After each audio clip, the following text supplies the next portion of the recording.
Well, thank you for that introduction, and thank you everybody for attending today.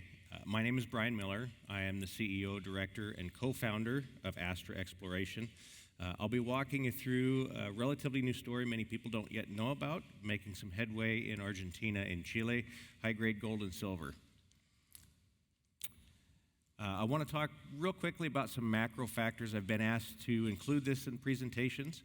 Many of us, I think, are aware of this, but why is right now an exciting time to be investing in mining and exploration, and just from the high-scale view? But, you know, precious metals bull market right now, if the trend remains intact, then pullbacks are buying opportunities. And I think that that's what we've been seeing the last several months after January. But all of the major drivers are still well in effect for why this is currently a compelling environment. Central banks are purchasing gold at a rate that we have not seen, and we're seeing other big players in the market, notably Tether. Governments are acknowledging the need for precious metals and critical metals. It is driving policy. We are seeing global debt continue to soar, namely government debt, that is the debt that you and me and our children and grandchildren will have to repay. And investor allocation is still relatively low as a percentage of portfolio allocation. Additionally, the micro and small cap companies tend to be the last ones to re-rate in these cycles, but do so most aggressively, and that's where Astra is positioned. More so to the point of the reasons why I think Astra is a compelling story. Number one, we are focused on high grade. There are several factors that influence the economics of a deposit, but your margin is your grade. That's where your revenue line starts. There's metallurgy, geometry, depth, etc. But Astra's also got a team of industry-recognized individuals who have made several discoveries of this type in the region in which we're looking, including world-class deposits. We've got a very tight capital structure and with an exceptional shareholder registry. We've got very good alignment between management and shareholders. You have to have large ownership and a lot of personal money invested to make that happen. And we've got good catalyst events in front of us in the near term, namely the drilling at La Manchuria. We will also be advancing some of our Chilean assets. I want to talk first about the people. I don't have time to go through everybody in detail here, but this is the most important part of the equation. These are my co-founders on this slide here, and these are several names you may be familiar with, but these are people who have made several discoveries of this type in this part of the world. And also at the management level, we've got local presence. Roberto Alarcon in Santiago, Diego Guido, our head geologist based in Buenos Aires. But a very solid team, well suited for the task at hand. I do encourage you to go through and look at their bios on the website. It is an impressive group of individuals. Our share structure, this is what I've probably put the most work into since we started the company in 2020. I think this is something that's some of the hardest work, but it yields some of the best dividends in the long run. As a pre-revenue company, share structure is everything. Not all shareholders are created equal. But as I mentioned, we've got a great shareholder registry. Michael Gentili is our largest shareholder, currently owns 15%. He's been a shareholder since our first public offering in 2022 and a repeat investor since. You'll see several names underneath his. These are all individuals who were principals at a company that was called Northern Superior Resources. It was bought out by IM Gold in December. And then lately, we just raised $15 million about a month ago in a bought deal. We were targeting institutions. I've got some of the names of the lead orders here: Schroders, Libra Advisors, Vescor, and Terra Capital, all well-known funds. They were big participants in that. Of the $15 million that we raised, 12.5 of that came from institutions. So a very solid shareholder registry. We've got about $17 million in the treasury right now. No warrants outstanding. The last 4 financings that we've done have been issued without a warrant. We've got one of the cleanest capital structures in our peer groups. Share price performance over the last 12 months, very respectable volume, even for a 20% public float. And I want to talk briefly about the strategy behind Astra, the underpinning strategy. The last company that I was with, we sold it in 2017. From about 2018 to 2019, I was a firm believer that we were headed into a commodity cycle that very well could be a commodity super cycle. You might recognize this chart that I have up here, the good old Lassonde curve, rather iconic display here, but our sweet spot, that red circle that you see at the front of the discoveries curve, that's where we add the greatest value. That's what we are best at. And the idea was that if this developed into this commodity supercycle, that a portfolio of high quality and highly focused asset types that had tier one potential would be able to command a much higher value than peer groups. And so that's what we've been focused on.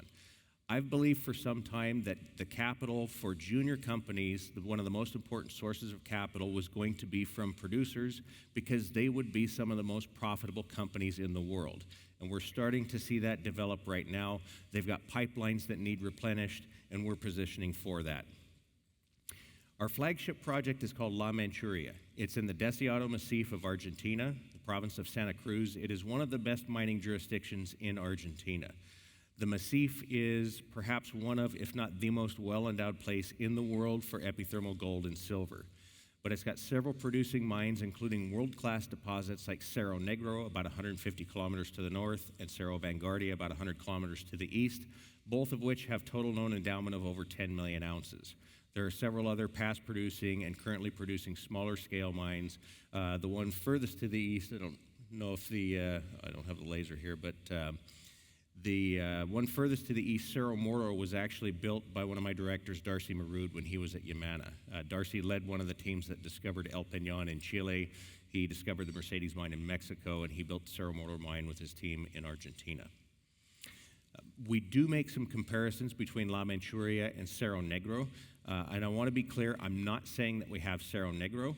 What I'm saying is that we believe we have one of the best opportunities to make a Cerro Negro type discovery.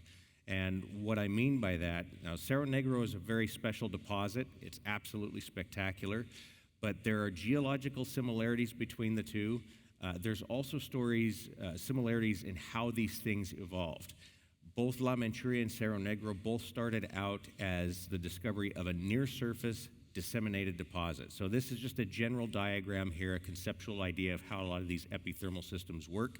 You have thicker veins, higher grade feeder, or the plumbing of the system down at depth, and they branch out into narrower veins toward the surface. What we demonstrated at La Manchuria was that the initial resource that was here was consisting of these high-grade narrow veinlets, 10 to 50 centimeters at surface, but we demonstrated that those veins coalesce into thicker structures that are 1 to 2 meters thick in about 100 to 150 meters elevation change. What's never been explored for here is these high-grade feeder systems at depth, and these are one of the targets that we're seeing develop, and we are testing some of these right now. This is the property from a high view claim outline in light blue. It's about 5,600 hectares, 8 kilometers north to south, 7 kilometers east to west. That dark blue circle in the center is where all of the drilling has been focused. So very centralized within the claim block. You've got several kilometers in any direction to step out. But these are some of the grades that have been repeatedly drilled at La Manchuria. In the dark font on the left here are intercepts that were drilled by the previous explorers. The ones in magenta are ones we have drilled since we've been involved in late 2024. It's notable that all of the drilling we have done has been expansionary. It's all been step-out drilling. There's been no infill, no twin hole, anything like that. It's all been expansionary. We're still hitting those very high grades on step-outs. The existing resource that was there was 146,000 ounces of gold equivalent, so it was very small, but it was at about a 2-gram average grade, so 2 grams per ton average grade. In an open pit scenario, that's a very respectable grade. What we've demonstrated is that the system is open into these areas that I've got circled in yellow, and the regional targets in white, we've seen evidence in the field, whether it be vein class, float class with grade, or outcropping veinlets with grade. We believe there's opportunity to expand this further yet in the regional targets. We're literally just scratching the surface here. And as typical with this part of the world, most of the time it's overlain by post-mineral volcanics, so rock units that occurred after the veins were in place. But several intervals where we literally have ounces of gold plus kilograms of silver in multiple drill intercepts. And to take a quick trip back, really to walk you through where this has come from since we've been involved with it to where it is today. This was in late 2024, shortly after we signed the agreement. I'm zooming into that dark blue circle now, and these were the 2 areas of known mineralization. The main zone had most of the drilling. That's where the resource was. The eastern zone had a few holes in it that had some decent grade, but it was thought that the system was faulted off on both ends, that the veins didn't continue out past these faults, and that limited it to a strike length of about 350 meters and a lateral footprint of about 550 meters. We completely reconstructed the model over the next 3 to 4 months. This is where we were at just prior to our first drill program. We believed it was open along strike in both directions. And then this is what it looked like after that first program. It was 2,500 meters and 11 holes, a proof of concept program. We gave Diego $1 million to explore this, and he literally created $50 million of market cap. We did another 5,000 meters of drilling in 25 holes late last year, and this is where that's brought us to today. We've identified 4 parallel vein zones, every one of which are completely open in every direction. This is what I'm talking about here. This bulk disseminated system at surface is growing rapidly and open in every dimension. We've more than doubled the lateral footprint to 1.2 kilometers. We don't yet have vein strike length established in either the road zone or the basalto zone. There's only a few holes in each. But the basalto zone was an important discovery we announced in March. That was a blind vein 20 meters beneath surface that intersected 6 meters of 3.3 grams gold and 837 grams silver with some very high-grade subintervals, completely open in every direction. We've established at least 200 meters of vein continuity in the eastern zone and 700 meters or 750 meters of vein strike in the main zone. You can see here these dark lines that are flashing. Those are those faults that I mentioned previously that were thought to cut the system off on both ends. We've demonstrated that those outward blocks are down drop blocks. The system continues along strike, and they are wide open for several kilometers. And then just an overview of some of the highlight intersections that we've had since we drilled this. So everything I'm talking about right now is that bulk tonnage system. Another target that's developing here is what we're referring to as that Cerro Negro type target, that converging feeder zone thesis. So I've color-coded some areas here in the main zone that's going to help with visual representation because I'm going to show you a cross-section across all 4 of these areas.